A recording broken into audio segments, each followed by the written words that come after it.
Jika biasanya untuk belajar biola dibutuhkan biaya yang cukup mahal dan harus mengikuti kelas kursus di sejumlah sekolah musik, namun hal berbeda dilakukan komunitas RBB atau Ruang Bebas Biola. Komunitas yang sudah ada sejak 2015 akhir memiliki anggota 80 orang dari kalangan pelajar, mahasiswa, serta dosen, dan biasanya memanfaatkan ruang terbuka untuk belajar bermain biola dengan jadwal hari libur dan akhir pekan. Regi Apriansa, Ketua Ruang Bebas Biola, menceritakan, di komunitas biola ini para anggota diajarkan mengenal alat musik biola serta cara memainkannya.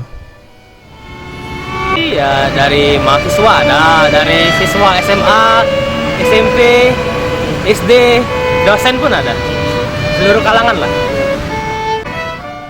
Ia juga menambahkan, komunitas ini juga mempersilahkan bagi orang yang ingin bergabung dan belajar biola, walaupun belum memiliki alat musik biola.